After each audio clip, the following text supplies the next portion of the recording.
আমরা দেখতেছি বাংলাদেশের আলহামদুলিল্লাহ নতুন নির্বাচনে নতুন কিছু এমপি হয়েছে না?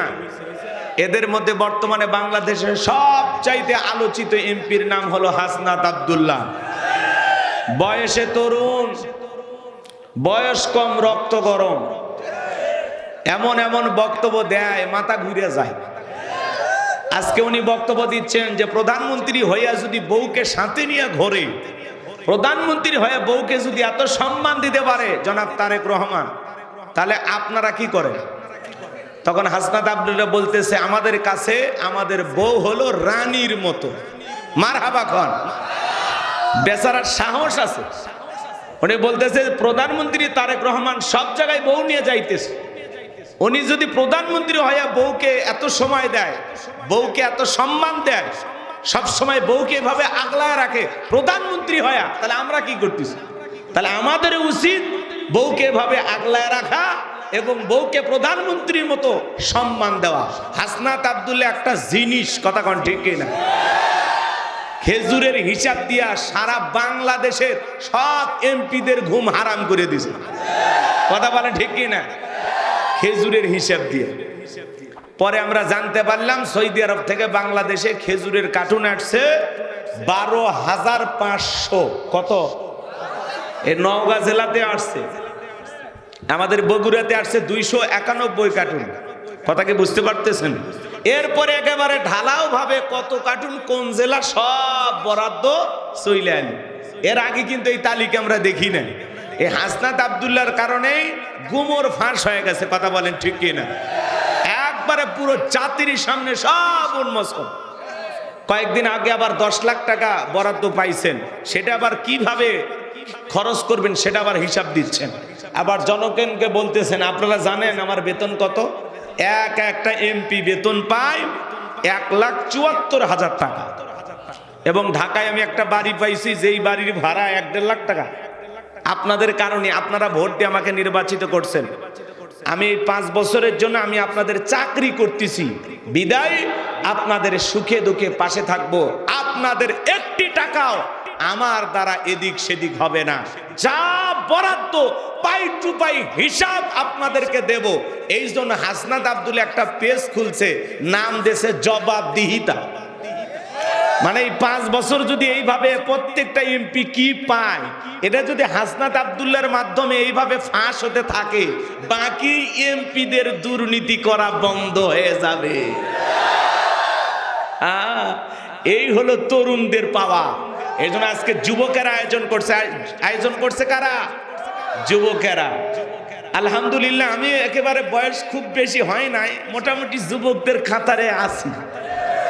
যদি মনে করেন আর কি, তাহলে আয়োজকও যুবক, আমিও যুবক, বাংলাদেশের এমপিও 2-4 জন হয়েছে যুবক। কথা বলেন ঠিক কিনা?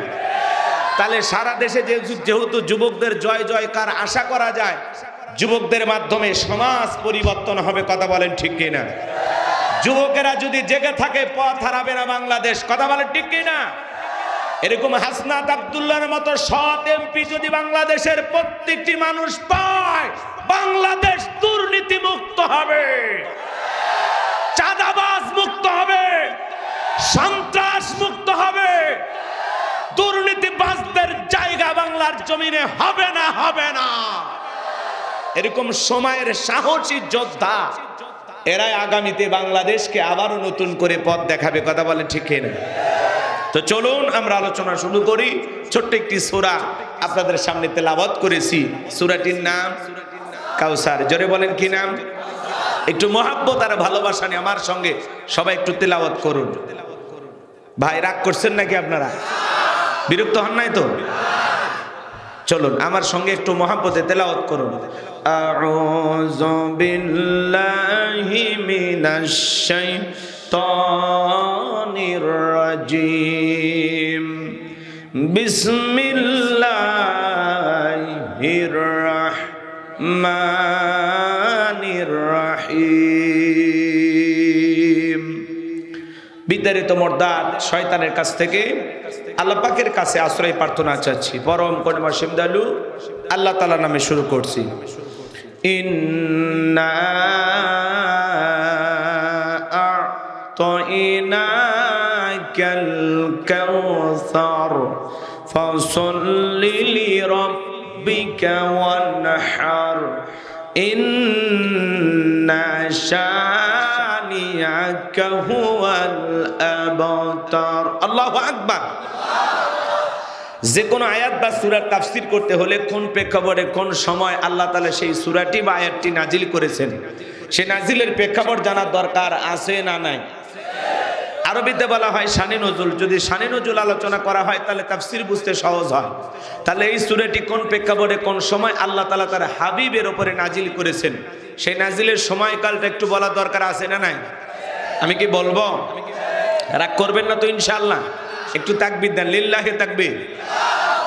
হয় না, একটু জোরে আওয়াজ দেবেন। আমি করব ওয়াজ, আপনারা দেবেন আওয়াজ, জবাব দিবেন। ঠিক ঠিক আলোচনা হবে কমপ্লিট। শ্রোতাদের স্পিরিটে বারে বক্তার হিট, আলোচনা হবে জায়গা মতো ফিট। আগে বলতাম কিছু আছে প্যান্ডেলে, কিছু আছে অ্যাঙ্গেলে। এখন আর অ্যাঙ্গেলে না, যা বলবো সব ডাইরেক্ট। অ্যাঙ্গেলে বলার দিন শেষ, ডাইরেক্ট বলার বাংলাদেশ। কথা বলে ঠিক কিনা? কারণ এখন আর মহিলা প্রধানমন্ত্রী না, এখন হচ্ছে পুরুষ প্রধানমন্ত্রী। মহিলা প্রধানমন্ত্রী হইলে কিছু কইলে রাগ করতো, পুরুষ তো আশা করা যায় রাগ করবে না।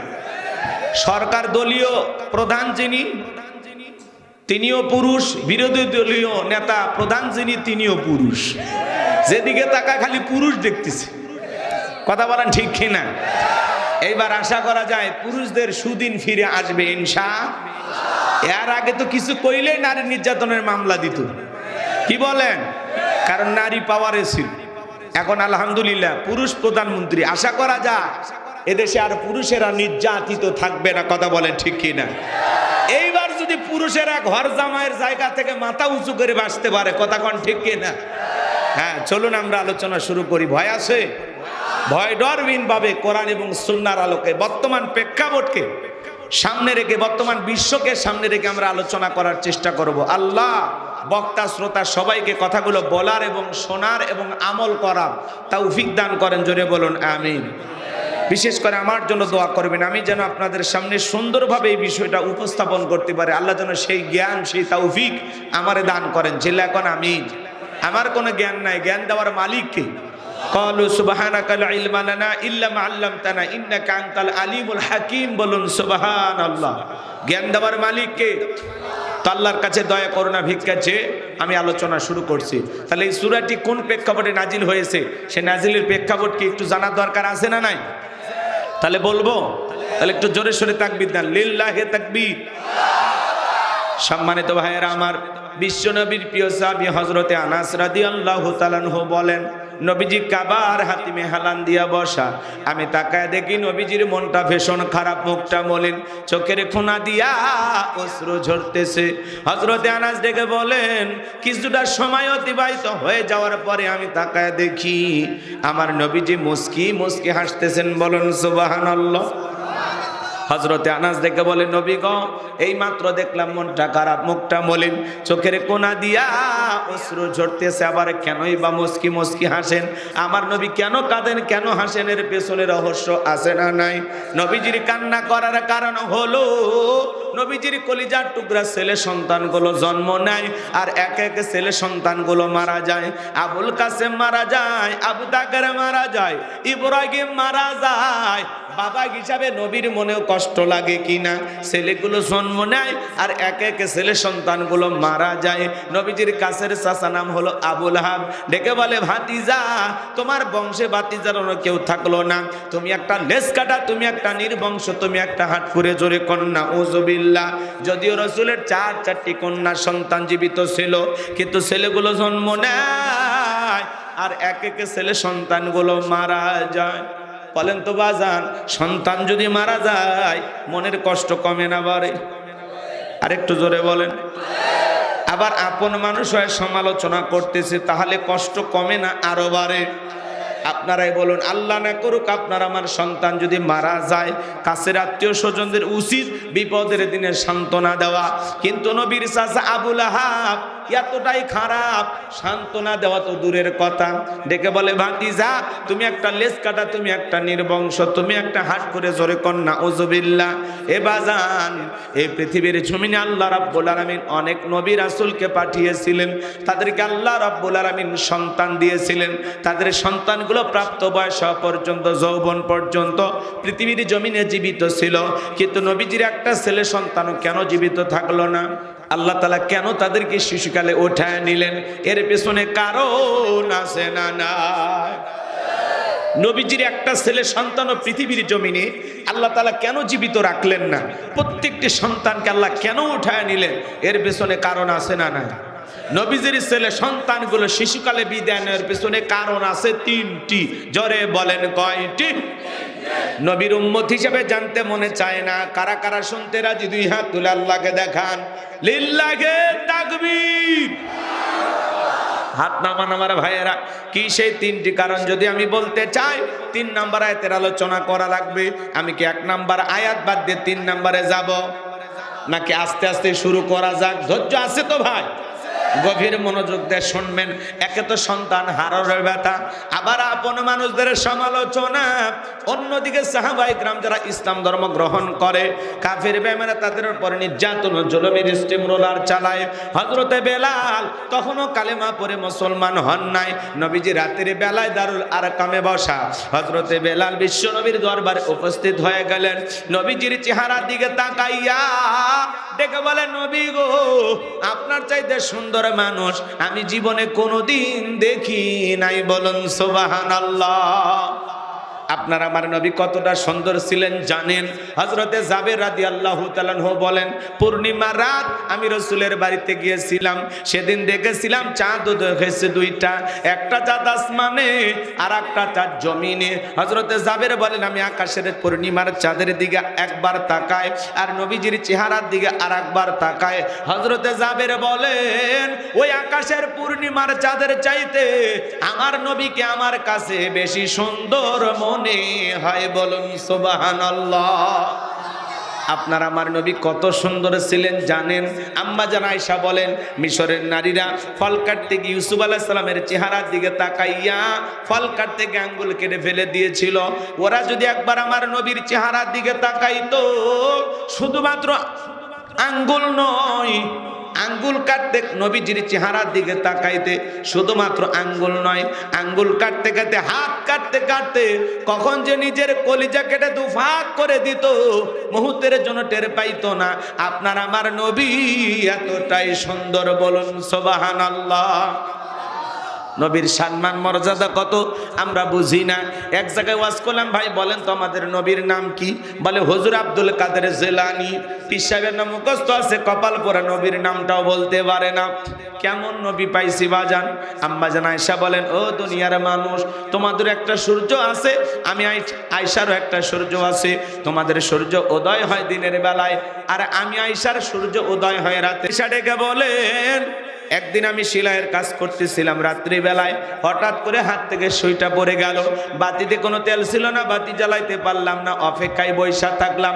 নবী যখন এশার সালাত আদায় করার পরে ঘরের ভিতরে প্রবেশ করে সর্বপ্রথম নবীজি আম্মা জান আয়েশাকে সালাম দিলেন। নবী ঘরে ঢুকে স্ত্রীকে কি দিলেন? সালাম দিলেন। আপনি আমি যখন ঘরে প্রবেশ করব, বলেন তো স্ত্রীকে সালাম দেওয়া দরকার আছে না নাই? বাড়িতে যাই স্ত্রীকে সালাম দিবেন, আসসালামু আলাইকুম রহিমা, কেমন আছো সোনা? ঘরের দরজাটা খোলো না, আমি তোমার লিটনের বাপ, তোমার দিওয়ানা। বউ খুশি হয়ে দরজা খুলবে, কথা বলে ঠিক কি না? কিন্তু আপনার আমার ব্যবহার এত মিষ্টি না। ঘরের দরজা চিৎকার মারে ডাক দেয়, এ রুবেলার মা, এ দরজা খোল, বেশি দেরি হলে দরজা ভাঙ্গা ফেলে দিয়া তোর পিঠের ওপর কি যে হবি রে।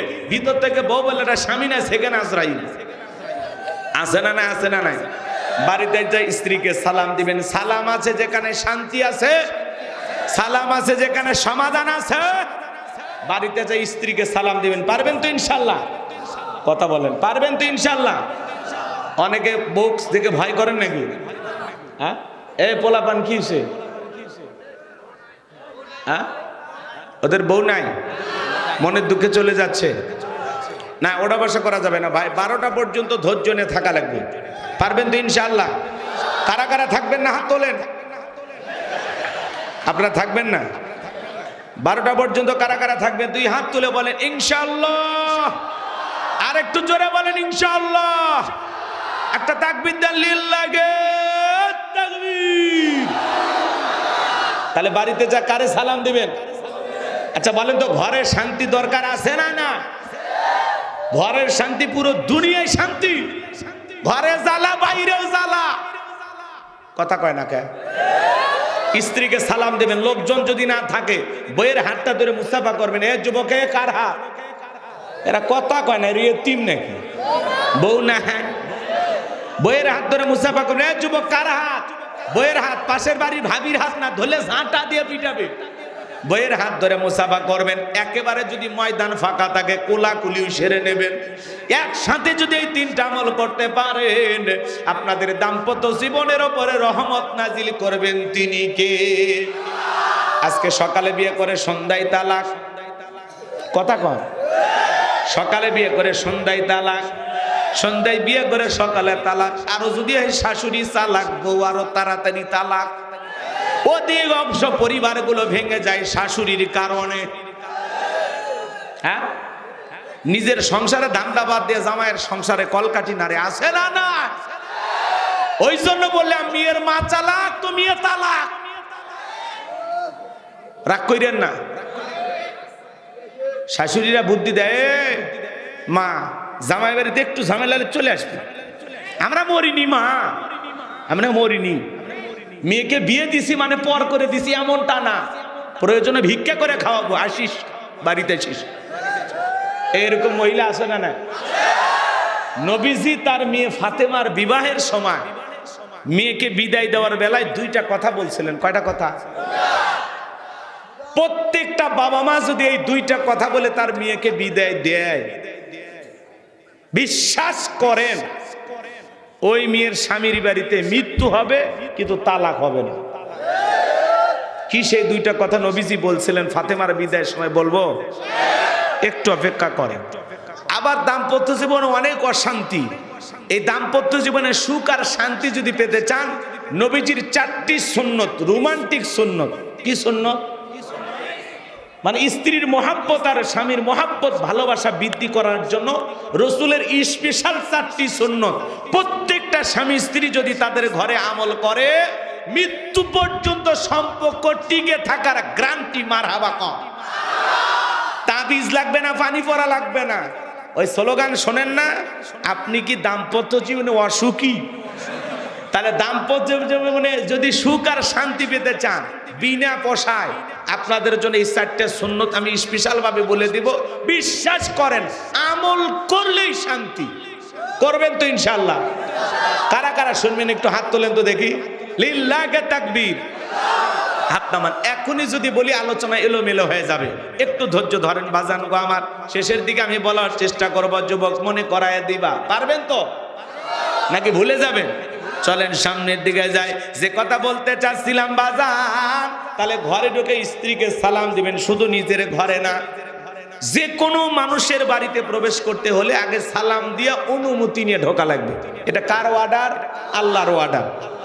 সূরা নূরের ভিতরে আল্লাহ পাক স্পষ্ট বলে দিয়েছেন, এক মুমিন আর এক মুমিনের গৃহে প্রবেশ করতে হলে সালাম দিয়ে অনুমতি নিয়ে ঢোকা লাগবে। আপনি বাদশা বাদশা কয়ে বাড়ির মধ্যে ঢুকে যান, বাদশার বইয়ের অন্য ঠিক নাই, ওর মা কি করতেছে, ওর বোন কি করতেছে, এক নজরে সব দেখা শেষ। আছে না? না, ভালো হয়ে যান। কারো বাড়িতে ঢুকতে হলে কি দেবেন? তারপরে কি নেবেন? সালাম দিয়া অনুমতি নিয়ে তারপরে ঢুকবেন। এই সালাম দিতে দিতে অনুমতি নিতে নিতে মহিলারা পর্দার আড়ালে চলে যাবে। আপনাকে বাড়িতে ঢুকানোর মতো একটা পরিবেশ তৈরি হবে। আপনি কিছু না বলেই ঢুকে যান, একবারে মানে বাথরুম পর্যন্ত চলে যায়, রান্নাঘর পর্যন্ত চলে যায়।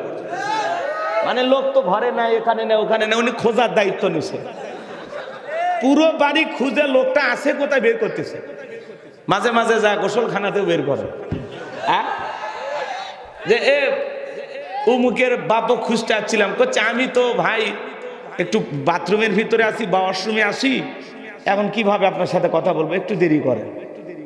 এই ধরনের পরিবেশও অনেক ক্ষেত্রে অনেক জায়গায় তৈরি হয়। এমনি আমি ধারণা করে বলতেছি, এরকমও হয় কিনা বলেন। রান্নাঘরে যা খুঁজে আসেন না, কথা কেন দেখছেন? জি, অভ্যাস আছে। হ্যাঁ, খবরদার কারো বাড়িতে সালাম দিয়া অনুমতি না নিয়ে প্রবেশ করা যাবে। সালাম দিলেন জবাব নাই, সালাম দিলেন জবাব নাই, তিনবার সালাম দিবেন জবাব নাই, তার মানে ওই বাড়ির গেটে আর থাকারই দরকার নেই, বাড়ি চলে যান। পারলে মোবাইল করে সংবাদ নেন, কথা কন। কিন্তু মা বোন যারা আবার শুনতেছেন, মা আপনার স্বামীকে কেউ তালাশ করতে আসলে, স্বামী নাই, লোকটার সাথে কথা বলার দরকার নেই।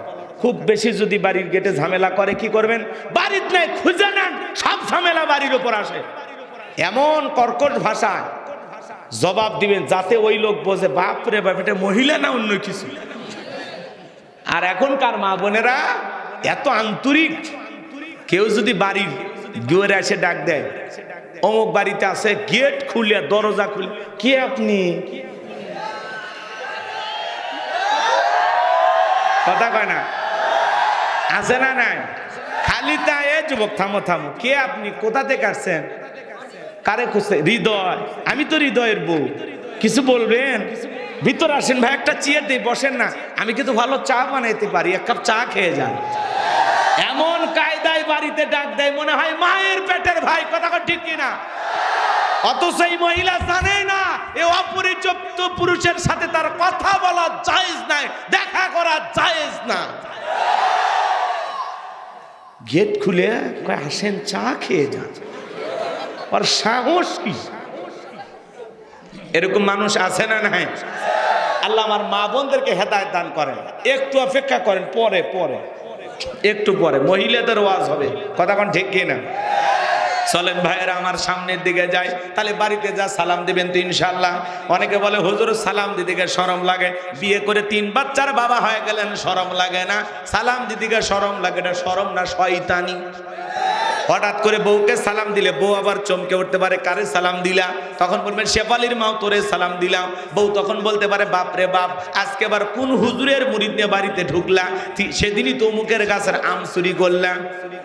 কথা বলেন ঠিক কিনা? 2-4 দিন বউ টিটকারি মারতে পারে, ঠাট্টা বিদ্রুপ করতে পারে, দিতে দিতে অভ্যাসে পরিণত হবে, হাল ছাড়া যাবে না। হাল ছাড়া সালাম দিতেই থাকবেন, ঠিক আছে তো ইনশাআল্লাহ? ছোট ছোট বাচ্চাদেরকে সালাম দিবেন, রাস্তাঘাটে যারা দেখবেন তারাই সালাম দিবেন, পারবেন তো ইনশাআল্লাহ? আল্লাহ আমাদের ব্যাপকভাবে সালামের প্রচার প্রসার করা তৌফিক দান করুন, জোরে বলুন আমিন। সম্মানিত ভাইয়েরা, আম্মা জান আয়েশা ডেকে বলেন, নবীজি যখন সালাম দিয়ে প্রবেশ করলেন, নবীজির চেহারার আলোতে সুইটা কই পড়ে আছে আমি পরিষ্কার দেখতে পেয়েছি, বলুন সুবহানাল্লাহ।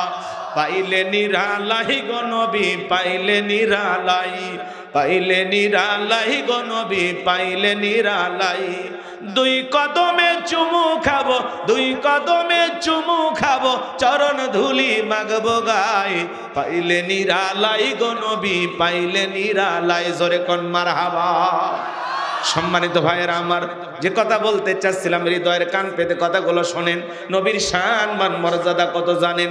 যে নবী হ্যাঁ বললে তাম পৃথিবীবাসীর জন্য আল্লাহ পাক হালালে পরিণত করে দেয়, যে নবী না বললে তাম পৃথিবীবাসীর জন্য আল্লাহ পাক হারামে পরিণত করে দেয়, যে নবী জমিনে পা তুললে মাওলা পাকের আরশে আজিবে পৌঁছে যায়, যে নবী আসমানের চাঁদের দিকে ইশারা করলে চাঁদ 2 টুকরো হয়ে যায়, নবী জমিনে পথ চললে আসমানের মেঘ এসে নবীকে ছায়া প্রদান করত, যেই নবীর চেহারার উপরে মশা মাছি পড়া হারাম, নবী যখন ঘেমে যেতেন আম্মা জানেরা নবীজির দেহের ঘামগুলো শিশির ভিতরে জমা রাখতেন, বিশেষ দিনে নবীজির দেহের ঘামগুলো সুগন্ধি হিসাবে ব্যবহার করা হতো, বলুন সুবহানাল্লাহ। নবীজি থুতু নিক্ষেপ করলে সেখান থেকে সুগন্ধি বের হয়, নবীজি ওযু করলে নবীজির ওযুর পানি দিয়ে সুগন্ধি বের হয়ে যায়। আল্লাহু আকবার। যেই ছাগলের স্তনে দুধ নাই, নবী হাত লাগায় দিলে দুধে পরিপূর্ণ হয়ে যায়। যেই খাবার 2-3 জন মানুষ খাবে, ওই খাবারে যদি নবীর হাত লেগে যায়, শত শত মানুষ খাবার কেউ যেমন খাবার তেমনি থাকতো। কোন সুবহানাল্লাহ।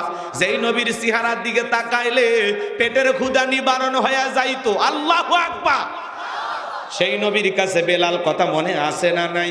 বেলাল ডেকে বলে, নবী গো, আমারে কালেমা পড়ে মুসলমান বানায় দেন। নবী আমার পড়ায় দিলেন, লা ইলাহা ইল্লাল্লাহু মুহাম্মাদুর রাসূলুল্লাহ সাল্লাল্লাহু আলাইহি ওয়াসাল্লাম। হযরতে বেলাল কালেমা পড়ে মুসলমান হয়ে গেল। নবী আমার ডেকে বলে, বেলাল, ইসলামের অবস্থা এখন ভালো না, কালেমা পড়েছ, আপাতত প্রকাশ করা যাবে না। আপনারা বলেন তো বাজান, ইসলামের অবস্থা কি সব সময় ভালো থাকে? আজও তামাম পৃথিবীর দিকে তাকায় দেখেন, ওই তামাম পৃথিবীর জালেম আর বেঈমান ঐক্যবদ্ধ হয়েছে পৃথিবীর জমিন থেকে ইসলাম আর মুসলমানদেরকে বিদায় করে দেবে। কিন্তু ওরা তো জানে না ইসলামের সুইচ আছে কার হাতে। আমার আল্লাহ বলেন, ইউরিদুনা লিতুফিউ নূরাল্লাহি বিআফওয়াহিহিম ওয়াল্লাহু মুতিম্মু নূরিহি ওয়ালাউ কারিহাল কাফিরুন। সূরা সাফ আয়াত নাম্বার 8। আমার আল্লাহ রাব্বুল আলামিন জানিয়ে দিলেন, কাফেররা চায় মুখের পৎকার দিনের আলোকে, ইসলামের আলোকে, কোরআনের আলোকে নিভায় দিতে। আমার আল্লাহ ডেকে বলেন, আল্লাহু মুতিম্মু নূরিহি, এই জমিনে দিনের আলোকে, কোরআনের আলোকে, ইসলামের আলোকে আমি আল্লাহ রাব্বুল আলামিন প্রতিষ্ঠিত করে ছাড়ব। যদিও কাফের বা ঈমানদের অন্তরে যত ধরনের জ্বালা যন্ত্রণা হোক না কেন, ইসলাম ছিল, ইসলাম আছে, ইসলাম থাকবে। ইসলামকে থামিয়ে দিতে আসবে যারা, তাদেরকে আমার আল্লাহ থামিয়ে দেবে। কথা বলেন ঠিক কিনা? নমরুদ চেষ্টা করেছিল, পারে নাই। ফেরাউন চেষ্টা করেছিল, পারে নাই। আবু জাহেল চেষ্টা করেছিল, ইসলামকে থামানোর পারে নাই। তামাম পৃথিবীর যত জালেম আর বেঈমানেরা আজ পৃথিবীতে একত্রিত হয়েছে। নতুন ফেরাউন যারা, নেতানিয়াহু বলেন, ডোনাল্ড ট্রাম্প বলেন, ভারতের দাদা বলেন, তামাম পৃথিবীর জালেমেরা ঐক্যবদ্ধ হয়ে ইসলামকে থামাইতে পারবে না। ওদের পতন নমরুদ ফেরাউনের মতোই হবেই হবেই হবে। কথা বলেন ঠিক কিনা? যারা মুসলমানের রক্ত নিয়ে খেলা করে, যারা আলেমদের রক্ত নিয়ে খেলা করে, এদেশেও যারা নিরীহ আলেমদেরকে ফাঁসির দড়িতে ঝুলিয়েছিল, মিথ্যা মামলা হামলা দিয়ে যারা জেলখানায় বন্দি করে রেখেছিল, শাপলা চত্বরে যারা আলেমদেরকে হত্যা করেছিল, জুলাই হাজার হাজার ময়ের মুখ যারা খালি করেছিল, এদেশের মুসলমানের রক্ত নিয়ে যারা খেলা করেছিল, ক্ষমতার চেয়ার রাখিয়ে পালিয়ে যেতে বাধ্য হয়েছে। কথা বলেন ঠিক কিনা? এই জন্য আল্লাহ ধরে না, কিন্তু আল্লাহ যখন ধরবে তখন ছাড়বে না। ইন্না বাতশা রাব্বিকা লাশাদীদ, আল্লাহর পাকড়াও বড় কঠিন। আল্লাহ যেদিন ধরেছে মামু বাড়ি দিল্লি গিয়ে পড়েছে। কথা বলেন ঠিক কিনা? আমরা চাইছিলাম ম্যাডাম পদত্যাগ করেন, আল্লাহ বলে কিসের পদত্যাগ? ওরা যে অন্যায় অপরাধ করেছে, শুধু পদত্যাগ না, আমি আল্লাহ ওদেরকে দেশ ত্যাগ করতে বাধ্য করব। এই যে গত 26শে মার্চ আপা আসার কথা ছিল, কই আসলো না তো। আইলে খেলা জমে যেত। কি কন? রাগ করতেছেন? রাগ করতেছেন নাকি? আচ্ছা, মেয়ে মানুষ কতদিন বাইরে থাকবে? আসুক, এদেশে আসার দরকার আছে না নাই? মন খারাপ করছেন? আমরাও বলি আসেন বুবু আইবা, তুমি আইবা গো, সেই দিন আইসা বুবু ক্ষমতা পাইবা না। খোঁজ নাই বহু কাদের কাকার, অবস্থা খারাপ দরবেশ বাবার, আউ নাঙ্কেল এখন সামনে আসে না। নেতা কর্মী সব জেলের ভিতর, বুবু আছে ডরের ওপর, কখন জানি আসে গ্রেপ্তারি পরোয়ানা। বুবু আইবা, তুমি আইবা গো, সেই দিন আইসা বুবু চিয়ার পাইবা না। কেমনে চেয়ার পাবে? আর একজন চেয়ারে বসে গেছে। বুবুর চেয়ার খালি আছে নাই। একবারে 5 বছরের মনে আপার চেয়ারে বসা বন্ধ। কথা কন না কেন? আপাও চলে গেছে, চেয়ার ফাঁকা হয়েছে। কিছুদিন ইউনুস চাচা বসে থাকলো। মুরব্বী মানুষ বসে থাকে, দেশের জন্য ভালো করতে গেলেও সবাই কেলায়, কাতুকুতু দেয়, ধাক্কা মারে। মুরব্বিকার শান্তি মতো থাকতে দিল না। কথা কয় আমরা ভাবছিলাম মুরব্বী মানুষ থাক 3-4 বছর থাক, কি কহ, কিন্তু ইউনুস চাচা কার থাকবে দিল না। এখন আমরা যেটা পাইছি পুরুষ নাকি কোন রাগ করতেছেন? আরে কথা কওয়া লাগে ভাই, সবাই প্রধানমন্ত্রী হবার চায় না? ওনার বাবা ছিল রাষ্ট্রপতি শহীদ প্রেসিডেন্ট জিয়াউর রহমান, ওনার মা ছিলেন এদেশের 3-3বারের প্রধানমন্ত্রী। বাংলাদেশের ইতিহাসে সবচেয়ে বড় জানাজা তার ভাগ্যে আল্লাহ জুটাইয়া দিছে, কথা কন। তো উনি প্রধানমন্ত্রী হয়েছে বাংলাদেশের ইতিহাসে এই প্রথম, কথা কন। একই পরিবারে বাবা মা ছেলে সব দেশ পরিচালনা করতেছে, মারহাবা কর। এখন আমাদের কথা শোনেন, ওই যে একজন জীবন ছেড়ে দিছিল দেখছিলেন, ছেলেটার নাম অনেকে আমতারেক বলে, দলের নিবন্ধনের জন্য আম জনতার পার্টি নাকি। আজকে জনাব তারেক রহমান এই আমতারেক দেখে আবার ডাকতেছে, এদিকে আসো, দেখে একটু হাত ধরে মুসাফা করলেন, এবং পিঠে একটু হাত বলা দিন, জীবন তো বেচারা ধন্য হয়ে গেল। এই তারেক সাহেব অনশনে বসলো দলের নিবন্ধনের জন্য। ভোট তো কতগুলো পাইছে দেখছেন। ওরা ভাবসাব ছিল যে এই মনে হয় বাংলাদেশের প্রধানমন্ত্রী হই, কথা কয় না কে? এ যারে পায় তারই গালি দেয়। আমিরে জামাত ডক্টর শফিকুর রহমানকে নিয়ে যা ইচ্ছা তাই বলে, কথা বলে না কেন? ইসলামী আন্দোলনের কোনো মানুষকে দেখতে পারে না, সরমনায়ের পীর কেউ গেলে, জামাত ইসলামের আমির কেউ গেলে, কথা বলে না কেন? সে আমতারেক আজকে প্রধানমন্ত্রী হাত ধরে মুসাফা করার ভাগ্য পাইছে। জনাব তারেক রহমান তার সাথে মুসাফা করছে। সোশ্যাল মিডিয়াতে আপনারা ভিডিওটা দেখছেন, অলরেডি সোশ্যাল মিডিয়া ভাইরাল হয়ে গেছে। রাগ করতেছেন আপনারা? আমি যে কথা বলতে চাচ্ছিলাম কথা মনে আপনারা ভুলেই গেলেন, রাগ করছেন? তাহলে ক্ষমতার চেয়ার ফাঁকা থাকে, হ্যাঁ, ফাঁকা চেয়ার পূরণ হয়ে যায়। আপা আসার কথা ছিল, আসলো না, আর আসবে কিনা জানিও না, কথা বলেন। উনি শুধু ইসলাম আলাদেরকে এতটা ঘৃণা না করলে, আলেম ওলামাদের ওপর, সাধারণ মানুষের ওপর এত নির্যাতন জুলুম না করলে ওনার এইভাবে চলে যাওয়া লাগতো না, কথা বলেন ঠিক কিনা? তো যাই হোক, মালিকের ফয়সালা যেটা হবে তার ভিতরে কল্যাণ আছে না নাই? আমরা ধরেই নিছিলাম ওরা মৃত্যু পর্যন্ত থাকবে, কেউ ভাবিনি যে 24 সালে আল্লাহ এইভাবে খেলা ঘুরাই দিবে, কথা বোঝেন নাই? এই জন্য ক্ষমতা কারো চিরস্থায়ী নয়, কেউ চিরকাল ক্ষমতায় থাকবে না। আজকে তাম পৃথিবীতে যারা মুসলমানকে বৃদ্ধাঙ্গুলি দেখায়, মুসলমানের রক্ত নিয়ে খেলা করতে মজা পায়, ওই জালেমেরা জানে না ওদেরও নমরুদ ফিরাউনের মতো পৃথিবীর জমিন থেকে বিদায় হতে হবে, কথা বলে ডেকে না। কেউ ক্ষমতায় চিরকাল টিকে থাকবে পৃথিবীতে, কেউ স্থায়ী হয় না, হোক না সে নমরুদ কিবা ফিরাউন, কেউ ভাবে চিরকাল রয় না, কেউ ভাবে চিরকাল রয় না। নেতানিয়াহু ডোনাল্ড ট্রাম্পও থাকবে না। সম্মানিত ভাইরা আমার, লম্বা আমি করব না। হযরত বেলাল ডেকে বলে, নবী আমার জীবনের কোনো দাম নাই, আমার বোনে বোমাকে বলেছিলাম উটদুম বা ছাগল পেশাব পায়খানা করে দেয়, এই ঘরে থাকতে আমার বড় কষ্ট হয়। ও মায়া ডেকে বলে, বেলাল উটদুম বা ছাগলের দাম আমার কাছে আছে, কিন্তু তোর মতো কালো হাফসি বেলালের দাম আমার কাছে নাই। নবী আমার জীবনের কোনো দাম না, আপনি শুধু দোয়া করেন মৃত্যু পর্যন্ত যেন কালেমার পথে টিকে থাকতে পারি।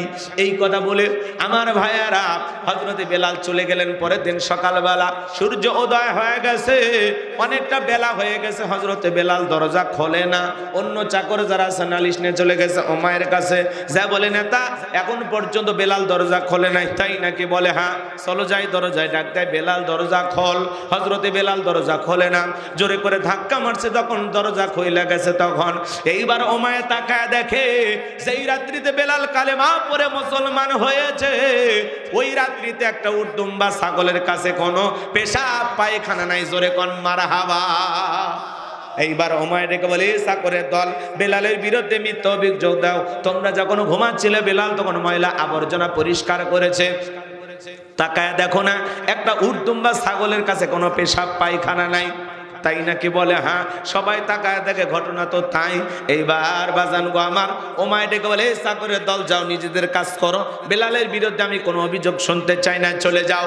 এই কথা বলে ওদেরকে তাড়িয়ে দিয়া এক পা দুপা করে হযরতে বেলালের কাছে চলে গেলেন। হযরতে বেলাল দেয়ালে পিঠটা লাগাইয়া জিহ্বা নাড়া জিকির করতেছে কার? এবার হযরত বেলালকে হালকা করে ধাক্কা মারছে, যখন কালেমার আওয়াজ জবান দিয়ে বের হয়েছে তখন এইবার ওমায় ডেকে বলে বেলাল তোর জবান দিয়ে কি শুনলাম তুমি কি মুসলমান হয়েছ? হযরতে বেলাল ডেকে বলে মুসলমান হয় যারা মিথ্যা কথা বলতে পারবে না তারা। অকুলু কওলান সাদীদা। আর একটু জোরে বলেন আল্লাহু আকবার। আমার আল্লাহ বলেন মুসলমান হবে যারা সত্যবাদী হবে তারা, মুসলমান কখনো মিথ্যাবাদী হতে পারে না। আমার ভাইয়েরা গভীর মনোযোগ দিয়ে শোনেন, আমাদের সমাজে মিথ্যাবাদী আছে না নাই? ভরা পেটও মিথ্যা, খালি পেটও মিথ্যা, ঘুমানোর আগেও মিথ্যা, ঘুম থেকে উঠেও মিথ্যা। মিথ্যা বলতে বলতে চেহারা বেঁকা হয়ে গেছে, এক পা কবরে চলে গেছে, এত মিথ্যা কথা বলে। শয়তান পর্যন্ত বলে আমি এত খারাপ না। অনেকে আবার বলে মিথ্যা না বলে আমার পেটের ভাত হজম হয় না। এরকম টাটকা শয়তান আছে না? না। জবান দিয়ে মিথ্যা কথা বলবেন না। একটা মিথ্যা কথা বললে ওই মিথ্যাকে ঢাকার জন্য আরো 10টা মিথ্যা বানায় বলতে হয়। মিথ্যা বললে জবানের বরকত নষ্ট হয়। মুসলমান কখনো মিথ্যাবাদী হতে পারে? মুসলমান জবান দিয়ে সত্য কথা বল। মিথ্যা বলা কবিরা গুনাহ, মিথ্যা বলা হারাম। হারাম কথা কয় না, কথা কয় না। রাগ করছেন আপনারা? জবানটারে কন্ট্রোল করবেন তো ইনশাআল্লাহ। চলুন না বাজানের সামনের দিকে যাই। আমি যে কথা বলতে চাচ্ছিলাম, এইবার হযরতে বেলাল ডেকে বলে গতকাল রাত্রিতে নবীজির হাতে হাত রেখে আমি কালেমা পড়ে মুসলমান হয়েছি। এইবার ওমায় ডেকে বলে বেলাল তুমি যদি চাও উট দুম্বা ছাগলের মালিক তোমাকে বানায় দেব, থাকার জন্য ভালো ঘর বানায় দিব। হযরতে বেলাল ডেকে বলে ওমাইয়া রে, এই দুনিয়ার পার্থিব সম্পদের বিনিময়ে বেলাল তার ঈমান বিক্রি করবে না। বলুন আল্লাহু আকবার। এইবার ওমায় ডেকে বলে আমার কথা না শুনলে কিন্তু বড় নেতা আবু জেহেলকে খবর দিব। হযরতে বেলাল ডেকে বলে কোন বড় নেতা ছোট নেতা কোন কাউকে গোনার টাইম নাই। আমি দুনিয়ার কোন আবু জেহেলকে ভয় করি না, আমি ভয় করি আমার আল্লাহকে। বলুন আল্লাহু আকবার। এইবার ওমায় দৌড়ে চলে গেল আবু জেহেলের বাড়িতে, যা বলে না তার সংবাদ খুব খারাপ। আমার বাড়ি কিন্তু তার বেলাল কালেমা পড়ে মুসলমান হয়েছে, তাই নাকি? বলে হ্যাঁ, চলো যাই। এইবার বাজান গো আমার আবু জেহেলের কিছু সাঙ্গ পাঙ্গ ক্যাডার মাস্তান ছিল, যাদের কাজই হলো টুপিওয়ালা দাড়িওয়ালা ইমানদার মুসলমানদের উপরে নির্যাতন জুলুম চালানো। আজও তাম পৃথিবীর দিকে তাকায় দেখবেন জালেমদের বিশেষ একটা বাহিনী থাকে, যাদের কাজই হলো টুপিওয়ালা দাড়িওয়ালা ইমানদারদের উপর নির্যাতন জুলুম চালানো। আছে না নাই? সে সময় আবু জেহেল তার বাহিনী নিয়া মুসলমানদের উপর নিরীহ যারা দাস গোলাম, টাকা পয়সা কম, অভাবী, গরিব, দুঃখী, যারাই কালেমা পড়ে মুসলমান হইতো সে সমস্ত সাহাবা ইকরামদের উপরে আবু জেহেল তার একটা বিশাল ক্যাডার বাহিনী নিয়া, বিশাল একটা বাহিনী নিয়ে যা তাদের উপর নির্যাতন জুলুম করতেন। চিৎকার মেরে বলুন নাউজুবিল্লাহ। আজও পৃথিবীর জমিন এরকম আছে না নাই? ভালো করে বোঝার চেষ্টা করবেন বাজান। এইবার আবু জেহেল বেলালের কাছে যায়, ডেকে বলে বেলাল এই দিকে আয়। এ বেলাল এসব কি শুনছি, তুমি নাকি আব্দুল্লাহর বেটা মুহাম্মদ সাল্লাল্লাহু আলাইহি সাল্লামের কাছে গিয়ে কালেমা পড়ে মুসলমান হয়েছো? হযরতে বেলাল ডেকে বলে হ্যাঁ, গতকাল রাত্রিতে নবীজির হাতে হাত রেখে আমি কালেমা পড়ে মুসলমান হয়েছি। আবু জেহেল ডেকে বলে বেলাল তুমি যদি চাও উট দুম্বা ছাগলের মালিক তোমাকে বানায় দেব, থাকার জন্য ভালো ঘরের ব্যবস্থা করে দেব, ব্যবসা বাণিজ্য যদি করতে চাও দিরহাম টাকা পয়সা যা লাগে দেব। ও বেলাল তুমি চাইতে দেরি, তোমার চাহিদাগুলো আমরা পূরণ করতে দেরি। বেলাল ডেকে বলে আবু জেহেল রে, আমাকে যদি পুরো দুনিয়ার সব কিছু দিয়ে দেওয়া হয় আমি পুরো দুনিয়ার সবকিছু ছাড়তে রাজি, কিন্তু নবীজির কালেমা ছাড়তে রাজি নাই। বলেন আল্লাহু আকবার। বিলালের মতো খাঁটি ইমানদার যারা টাকার কাছে বিক্রি হবে না তারা, মুনাফিক মার্কা মুসলমান যারা টাকার কাছে বিক্রি হবে তারা, টাকার জোরে ফতুয়া করে টাকা পাইলে বাতিলের 5 আটা গোলাম হয়। কি ভাই রাগ করছেন? এ পোলাপানে কি বৃষ্টি হচ্ছে? এরা কি এ 12টা বাজছে, রাত 3টা পর্যন্ত মোবাইল ঠাসাঠাসি করে। আচ্ছা, আপনারা কি খারাপ লাগতেছে বাজান? একটু ধৈর্য ধরেন, আমি বললেনি যুবকদের ওয়াজ করব, কিন্তু এলে যুবক কি এরা তিরিং বিরিং যুবক, মানে ওদের মন মানসিকতা ঠিক নাই। তারা করছে এলে ওয়াজ শুনে লাভ কি, আমরা বাড়ির যাই, বোঝেন না, আড্ডা টাড্ডা দিয়ে চলে যান। শোনেন, সহিনী হতে বসেন, কে চলে গেল ওইটা দেখার বিষয় নেই। চলুন, আরো কেউ 2-4 জন যাবে নাকি বাবা? গেলে যাও যাও যাও, সাইডে যাও, মেলা মূলে ঘোরো। চুরি পট্টি আছে নাকি এলাকায়? চুরির দোকান টোকান দেননি? কি করছেন? ওরা তো এতিম হয়ে থাকতি। তাহলে কিছু যুবকই আসে চুরি পট্টি, জিলেপি পট্টি আর মহিলা প্যান্ডেলে আশেপাশে এতিমের মতো দাঁড়িয়ে থাকে, মনে হয় মহিলা প্যান্ডেল ওর মা আবার শুনতে আসছে, কিন্তু এদের মতলব খারাপ।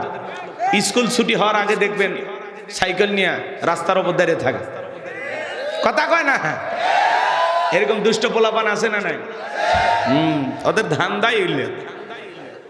তবে না, নওগাঁর ছেলে পেলে ওরা যাচ্ছে এমনি, ওরা ওই ইটের ভাটার কাজ করে মনে নাকি, কি কি করা হয়, হয়তো বা ব্যবসা বাণিজ্য করে, দোকানপাট আছে, অফিস আদালত আছে, অথবা ঢাকার যাবে টিকিট কাটছে, এরকম তো হতে পারে। তো যাই হোক, ওরা যাক, ওদের বাদ দেন। আপনারা রেডি আছেন তো? খারাপ লাগতেছে? চলেন তাকবীর দেন, লিল্লাহে তাকবীর। তাহলে বেলালের উত্তরসূরি যারা টাকার কাছে বিক্রি হবে না, কিন্তু মুনাফিক মার্কা মুসলমান যারা টাকা দেখে না যায় কিনা, হ্যাঁ, টাকার জোরে ফতুয়া করে, টাকা পাইলে বাতিলের 5 গোলাম হয়, টাকা পাইলে এদিক সেদিক, বৈধটারে অবৈধ বলে ফতুয়া দেয়, অবৈধটারে বৈধ বলে চালিয়ে দেয়, টাকার জোরে ফতুয়া। বউ তালাক দিছে, নেওয়ার কোনো কায়দাই নেই মনে করে। আপনাদেরকে বোঝানোর জন্য বলতেছি, হুজুর মাথা গরম আসলে, হুজুর 1 2 3 তুই তালাক, তোর মাও তালাক, হ্যাঁ বউটা নেওয়ার উপায় কি? হুজুর করছে না, নেওয়ার উপায় নেই, তালাক হয়ে গেছে। হুজুর 2-3টা বাচ্চা আছে, হুজুর একটা কিছু দেখেন। হুজুরের হাতে তখন 5-10 হাজার দিয়ে দেয়। হুজুর যখন দেখছে 5-10 হাজার যখন পাইছে, তখন বলছে এটা প্রথম তালাক না, কথা কয় না, এটা কি তালাক? প্রথম তালাক। ঠিক আছে, আল্লাহ তো অসীম দয়ালু, ক্ষমাশীল। জীবনে মানুষ এরকম ভুল করতেই পারে, 2-3টা বাচ্চা আছে, ওদের ভবিষ্যৎ। ঠিক আছে, একবার তওবা করে আর একবার রিস্ক নেন, কথা কয় না? তাহলে টাকার জোরে ফতুয়া, হ্যাঁ, টাকা দিলে ফতুয়া ঘুরে ফেলে দেবে, আছে না? না, টাকা পাইলে বাতিলের 5 গোলাম হয়, আর সময় মতো এমন এমন সময় ফতুয়া ডেলিভারি দেয় যাতে ইস্তামালারা আগাইতে গিয়ে হোঁচট খায়, পিছনে পড়ে, কথা কন ঠিক না? এরকম হুজুর আছে না? না, এরা জীবনে নিজেরাও ভালো হবে না, ইসলামেরা ভালো চাইবে না, ওরা কখনো চাবে না ইসলামালারা ক্ষমতায় যাক, কথা বলে ঢেকেরা। ওরা সব সময় বাতিলের টাকার কাছে বিক্রি হয়া কলকাটি নাড়বে। এই কথা বোঝেন? নাম ধরে বললে আবার রাগ করবে, অল্পতেই বোঝেন।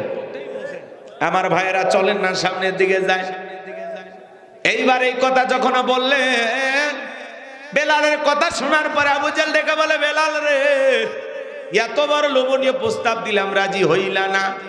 সোজা আঙ্গুলে ঘেউ না উঠলে আঙ্গুল একটু বাঁকা করা লাগবে, এই কথা বলে যুবকদের লিলিয়ে দিল। যুবকের দল, বেলালকে চাবুক দিয়ে পিটানো শুরু করো। হযরত বেলালকে চাবুক দিয়ে পিটানো শুরু করা হলো। এরা যত জোরে চাবুক মারে, বেলাল তত জোরে কালেমা পড়ে, বলুন আল্লাহু আকবার। চাবুক দিয়ে পিটাইতে পিটাইতে কালো চামড়াগুলো ফেটে রক্ত ঝরতেছে। ইসলামের প্রথম মুয়াজ্জিন বেলালের। আবু জাহেল ডেকে বলে, বেলাল, চাবুক দিয়ে পিটাইতে পিটাইতে কালো চামড়াগুলো ফেটে রক্ত ঝরতেছে, তবু কি নবী মুহাম্মদ সাল্লাল্লাহু আলাইহি সাল্লামের কালেমা ছাড়বি না?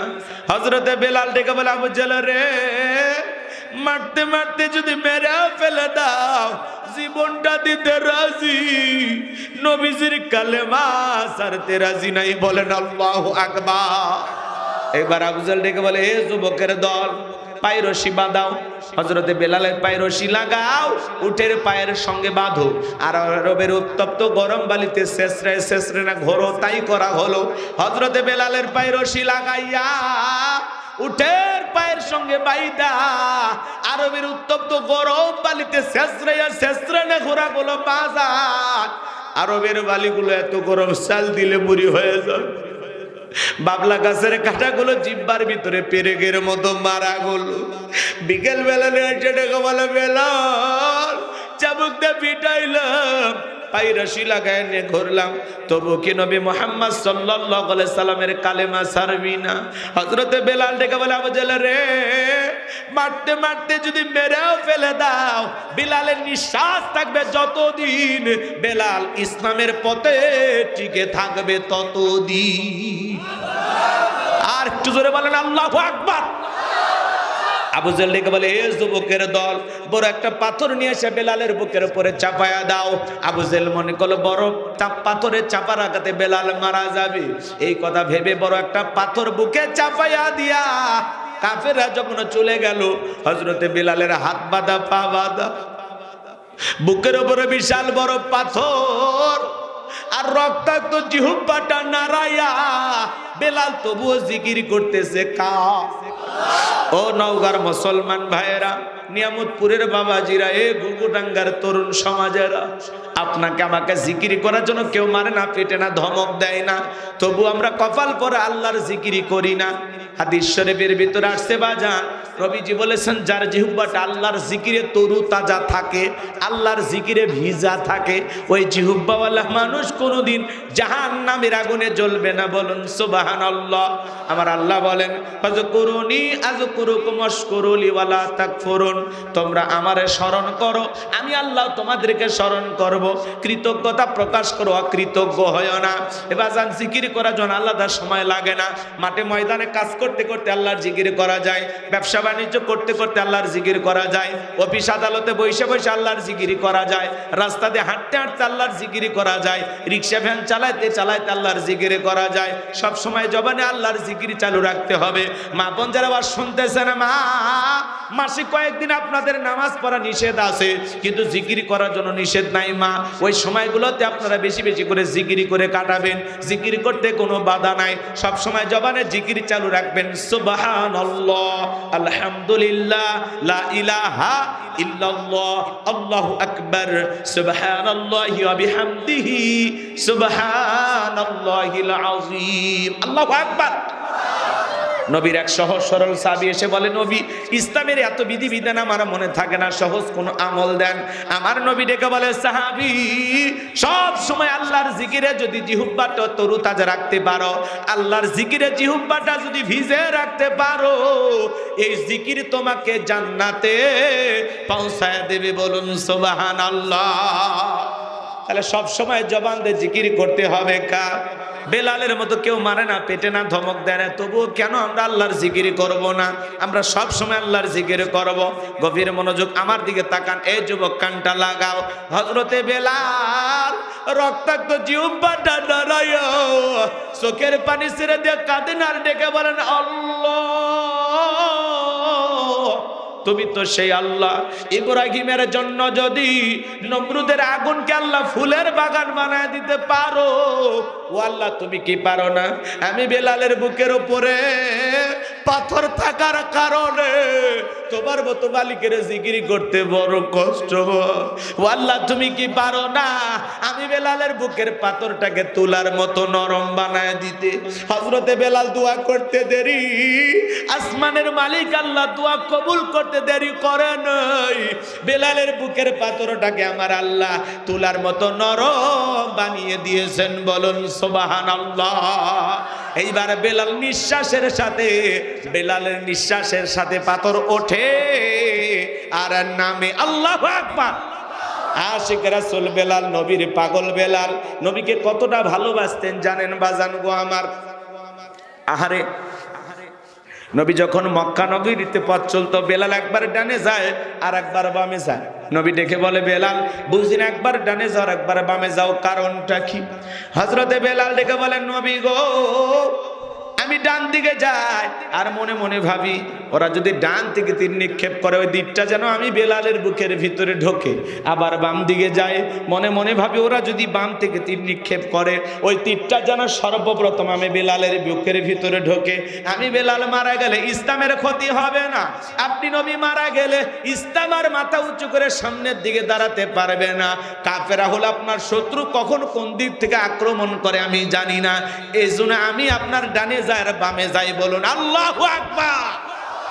সেই বেলালের নির্যাতন জুলুমের কথা নবীর কান পর্যন্ত যখন পৌঁছে গেল, নবী তখন ডেকে বলল, আবু বকর, বেলালের কষ্টের কথা আমি আর সহ্য করতে পারি না, যাও যাও তুমি আমার বেলালের জন্য একটা কিছু করো। হযরত আবু বকর সিদ্দিক রাদিয়াল্লাহু তাআলা আনহু কয়েক গুণ দাম বেশি দিয়া গোলামীর জীবন থেকে হযরত বেলালকে আজাদ করলেন, মুক্ত করলেন। বলুন আল্লাহু আকবার। এই যখন ইসলামের অবস্থা, একদিকে সন্তান হারানোর ব্যথা, কাফিরদের সমালোচনা, অন্যদিকে সাহাবায়ে কেরামদের উপর নির্যাতন ও জুলুম, এই জন্য নবীজির মনটা ভীষণ খারাপ। নবীর যখন মন খারাপ, নবীকে সান্ত্বনা দেওয়ার দায়িত্ব কার? আর একটু জোরে বলেন কার?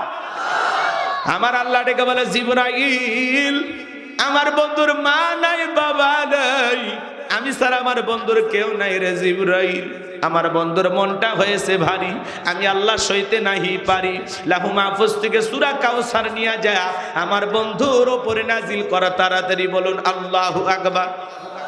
আর একটু জোরে বলুন না, আর একবার জোরে বলুন আল্লাহু আকবার। নবী তখন ডেকে বলেন, ও আনাস, আমার কষ্টের কারণটা কি তোমরা জানো? কি তোমার মুস্কি হাসি দেওয়ার কারণ হলো এই মাত্র আসমান থেকে জিবরাইল এসে আমার উপরে সূরা কাউসার নাজিল করলো। নবী তখন সাহাবায়ে কেরামদের সামনে তেলাওয়াত করে শুনিয়ে দিলেন। জবান ছেড়ে সবাই আমার সঙ্গে আরেকবার তেলাওয়াত করুন, ইন্না আ'তাইনাকাল কাউসার ফাসাল্লি লিরাব্বিকা ওয়ানহার ইন্না শানিয়াকা হুয়াল আবতার। আল্লাহু আকবার। খারাপ লাগতেছে নাকি বাজান? আমার আল্লাহ রাব্বুল আলামিন বলেন, ইন্না আ'তাইনাকাল কাউসার, অবশ্যই আমি আল্লাহ পাক আপনাকে হাউজে কাউসার দান করেছি। এই পৃথিবীর অন্য কোন নবী রাসূলকে আল্লাহ রাব্বুল আলামিন হাউজে কাউসার দান করেন নাই। আপনার আমার নবীকে আল্লাহ রাব্বুল আলামিন হাউজে কাউসার গিফট করেছেন, হাউজে কাউসার দান করেছেন। বলুন সুবহানাল্লাহ। ইন্না আ'তাইনাকাল কাউসার, নিশ্চয়ই আমি আল্লাহ পাক আপনাকে হাউজে কাউসার দান করেছি। এই হাউজে কাউসারের পানি দুধের মতো সাদা, মধুর চাইতে মিষ্টি, পানির মতো ক্লিয়ার। ওই কঠিন কিয়ামতের ময়দানে যেদিন বিচার দিবস কায়েম হয়ে যাবে, বিচার দিবসের একদিন হবে 50,000 বছরের সমান। যেদিন সূর্য সহাত মাথার উপরে চলে আসবে, যেদিন মানুষের মাথার মগজগুলো টকবক করে গলবে, যেদিন বেঈমানদের জিহুব্বা নাভি পর্যন্ত ঝুলে আসবে, যেদিন পাহাড় পর্বত নদী নালা খাল বিল বিল্ডিং আমারত গাছ গাছালি কোনো কিছু থাকবে না। কুল্লু মান আলাইহা ফান, এই পৃথিবীর সব কিছু আল্লাহ তাআলা ধ্বংস করে দেবেন। ওই কঠিন কিয়ামতের ময়দানে যেদিন ভাই ভাইকে দেখে পালিয়ে যাবে, আমার আল্লাহ বলেন, ইয়াউমা ইয়াফিরুল মারউ মিন আখি ওয়া উম্মিহি ওয়া আবি ওয়া সাহিবাতিহি ওয়া বানি। আর একটু জোরে বলেন আল্লাহু আকবার। আমার আল্লাহ বলেন, সেদিন ভাই ভাইকে দেখে পালিয়ে যাবে, মাতা পিতা সন্তানকে দেখে পালিয়ে যাবে, স্ত্রী স্বামীকে দেখে পালিয়ে যাবে, কেউ কারো পরিচয় দেবে না। ওই কঠিন কিয়ামতের ময়দানে আল্লাহর আরশের ছায়া ছাড়া আর কোনো ছায়া থাকবে না। ওই ছায়ার ভিতরে আল্লাহ রাব্বুল আলামিন শাস্ত্রীয় মানুষকে ছায়া দান করবেন। এটা হলো কিয়ামতের ময়দানে আল্লাহ তৈরি করা ভিআইপি গ্যালারি। সেখান থেকে আল্লাহর বান্দারা কিয়ামতের ফাইনাল খেলা উপভোগ করবে। এদিকে দলে দলে মানুষ পানি পানি বলে চিৎকার মারবে, আর বিশ্ব নবীর দিকে রওনা করবেন। নবীজি হাউজে কাউসারের পেয়ালা নিয়ে দাঁড়িয়ে থাকবেন। সুবহানাল্লাহ কোন? আমার দিকে তাকান। হযরত আবু বকর পিয়ালাগুলো ভরায়া দিবেন, মাঝখানে দাঁড়িয়ে থাকবেন হযরত ওমর নবীজির হাতে দিবেন, আর নবীজি তার আদরের উম্মতদেরকে খুঁজে খুঁজে কিয়ামতের ময়দানে হাউজে কাউসারের পানি পান করায় দিবেন। মানুষ যখন দলে দলে নবীজির দিকে রওনা করবেন, আমার ভাইয়েরা, কিছু মানুষের চোখের সামনে আল্লাহ রাব্বুল আলামিন পর্দার আবরণ তৈরি করে দিবেন। নবী তখন ডেকে বলেন, আল্লাহ, সংখ্যায় আমি আমার অনেক উম্মতকে দেখতে পাইলাম, কেন জানি সংখ্যাটা কমে গেল, বুঝতে পারলাম না।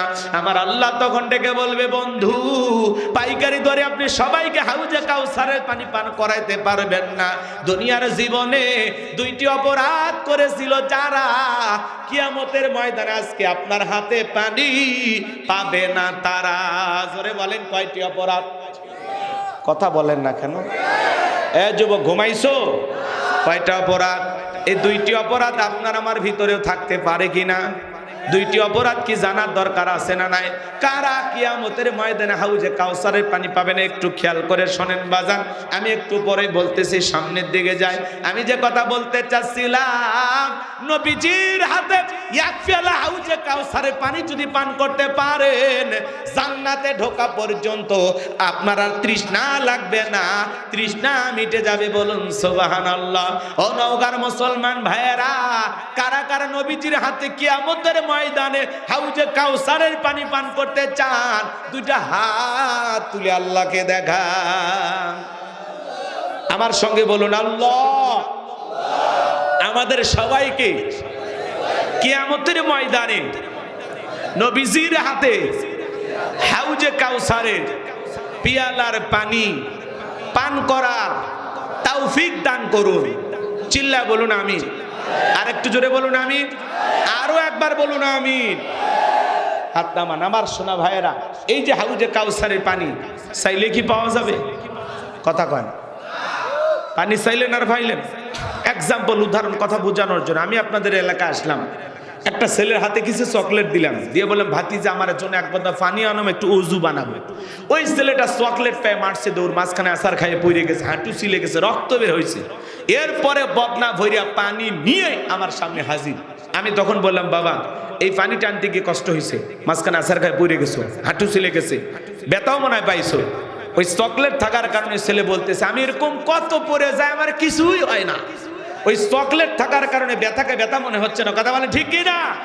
কিয়ামতের ময়দানে নবীজির হাতে এক পেয়ালা হাউজে কাউসারের পানি তকদিরে, নসিবে, কিসমতে, ভাগ্যে যদি জুটে যায়, কিয়ামতের কঠিন দিন আপনার কাছে কঠিন মনে হবে না, আল্লাহ সহজ করে দেবেন।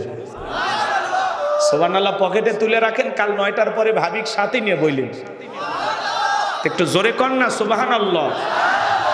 একবার যদি সুবহানাল্লাহ বলেন, আপনার নামে জান্নাতে একটি গাছ লাগানো হয়। একটু জোরে বলুন সুবহানাল্লাহ।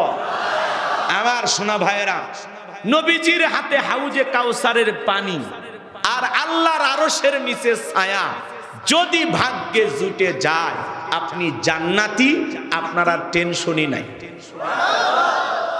এই কিয়ামতের 50,000 বছর ওই সমস্ত নেককার, ইমানদার, মুত্তাকিদের কাছে মনে হবে এক ওয়াক্ত সালাত আদায় করতে যে সময়, এই 50,000 বছর সময় তার কাছে তেমনি ছোট মনে হবে। বলুন সুবহানাল্লাহ।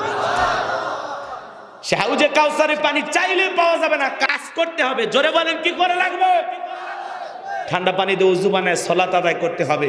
হঠাৎ করে কেউ নামাজ পড়া শুরু করলে, সালাত আদায় করা শুরু করলে, পুরাতন মুসল্লি যারা, এরা তখন বলে, বাপ রে বাপ, সূর্য কোন দিক উঠছে? উত্তর পাড়ার নয়ন দেখি মসজিদে। নামাজ পড়বি না, 2 দিন পরে ছেড়ে দিন। আছে না? না। হ্যাঁ, মুরব্বি, মুরব্বি, চাচা, সাবধান। দাওয়াত দিয়ে তো 5 জনকে মসজিদে আনতে পারেন না, 10 জনকে মসজিদে আনতে পারেন না। হঠাৎ করে একটা লোক নামাজ পড়া শুরু করছে, 2 ওয়াক্ত পড়ুক আর 2 দিন পড়ুক, এটা এর ব্যাপার। আপনি কেন সমালোচনার তীর ছুটতেন?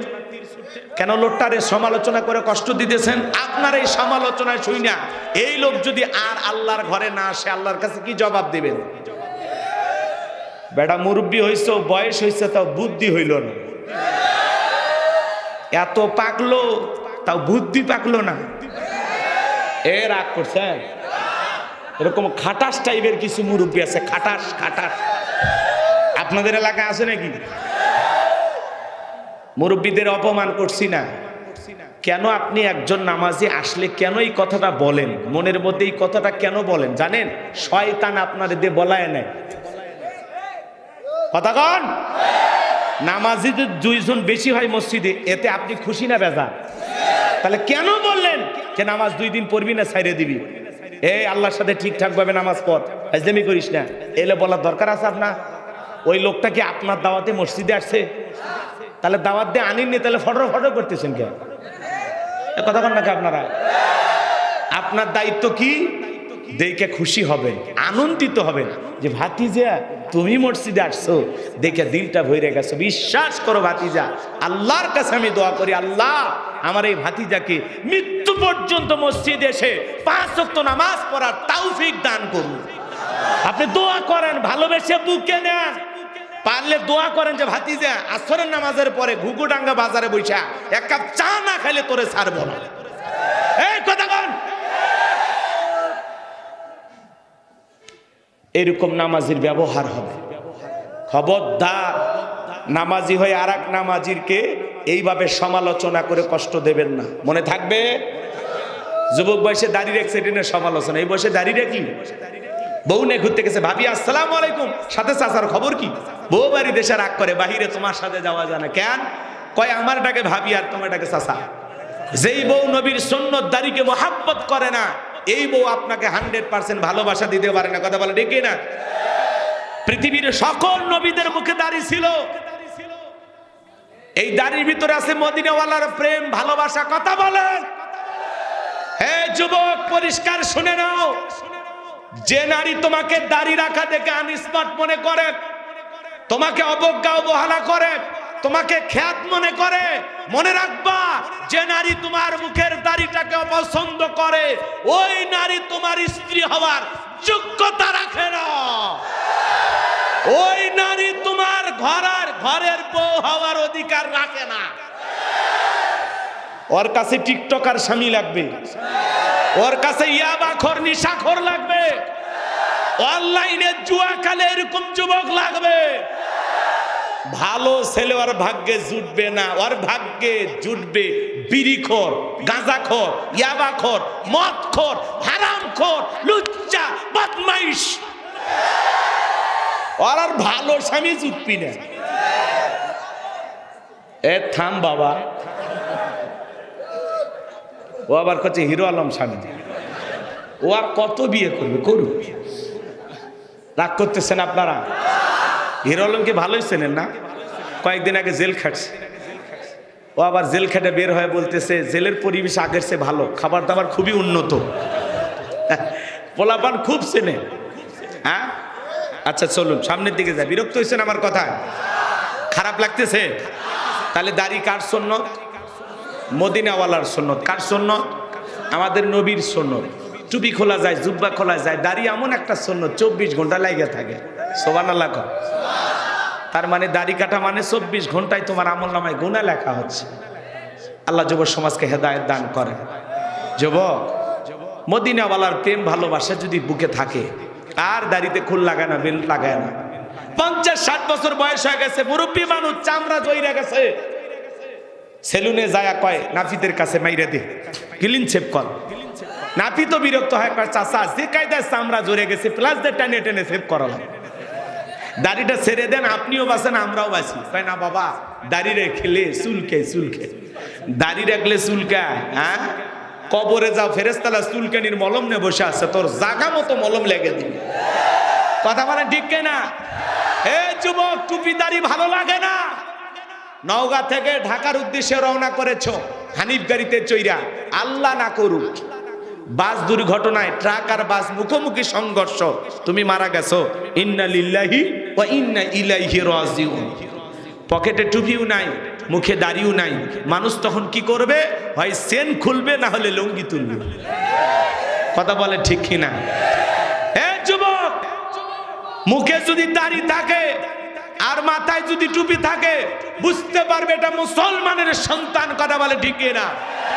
কিন্তু মুখে মাথায় টুপিও নাই, মুখে দাড়িও নাই, মরার পরে তখন মানুষ ইজ্জত খুলে দেখবে মাথা কাটানো আছে না না।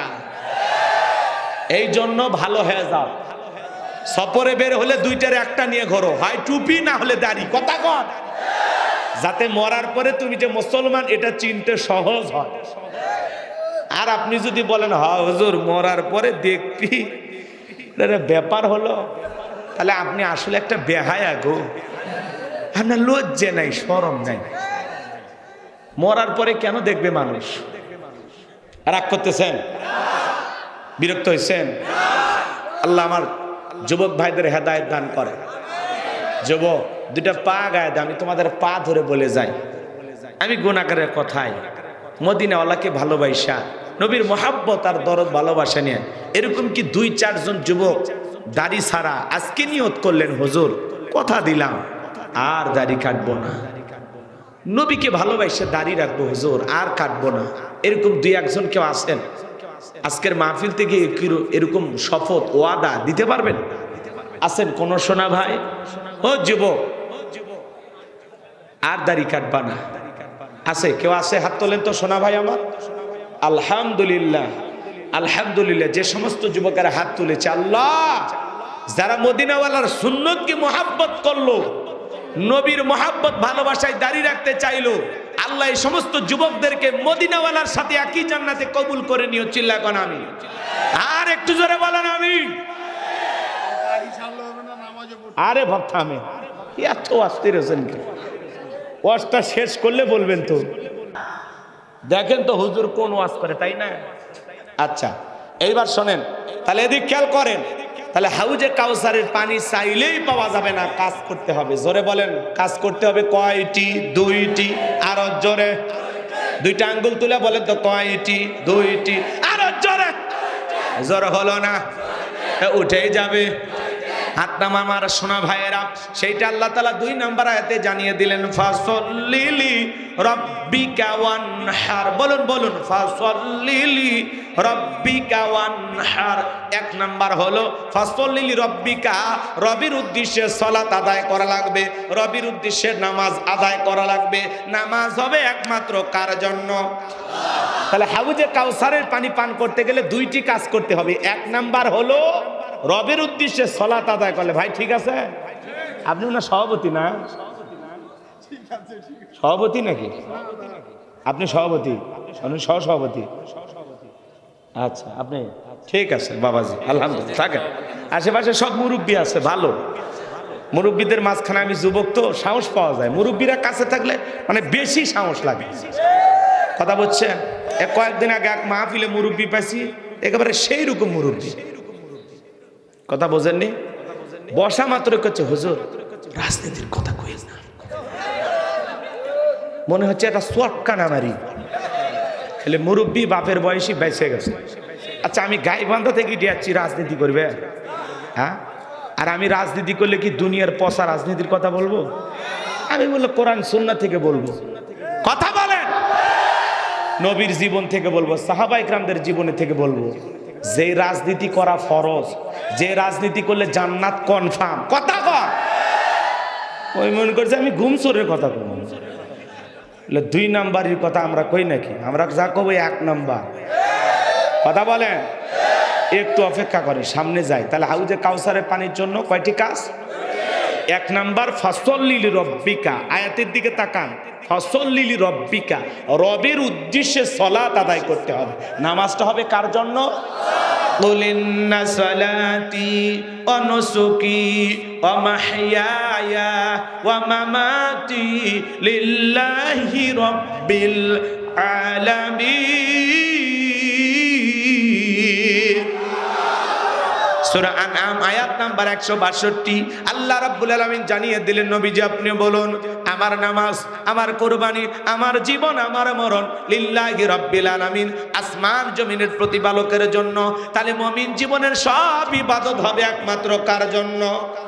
আমার জীবন, আমার মরণ, আমার বন্দেগি কবুল করো ইয়া ইলাহি, আমার জিন্দেগি, আমার জীবন, আমার মরণ, আমার বন্দেগি। জোরে কোন মারহাবা। তাহলে নামাজ হবে কার জন্য? আর একটু জোরে বলেন। যেমন তেমন নামাজ না, নামাজ নামাজের মতো হওয়া লাগবে। আমার আল্লাহ রাব্বুল আলামিন বলেন ফালইয়াবুদু রাব্ব হাযাল বাইত আল্লাযী আত'আমাহুম মিন জু' ওয়া আমানাহুম মিন খাউফ।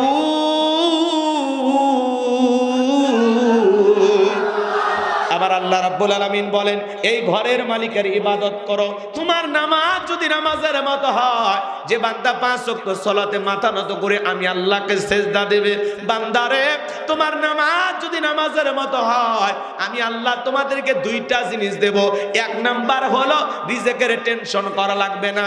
যে বান্দা 5 ওয়াক্ত সালাতে মাথা নত করে আমি আল্লাহকে সিজদা দেবে, ওই বান্দাকে আমি আল্লাহ না খাওয়ায় রাখবো না। বলুন সুবহানাল্লাহ। নামাজ নামাজের মতো আদায় করলে রিজিক দেবেন কে? আমার নওগাঁর ভাইয়েরা, আপনাদের এলাকা একটা গভীর নিশীথে একটা প্রাণী বের হয়, কুহু কয়া চিল্লে, ওর নাম কি শিয়াল পণ্ডিত।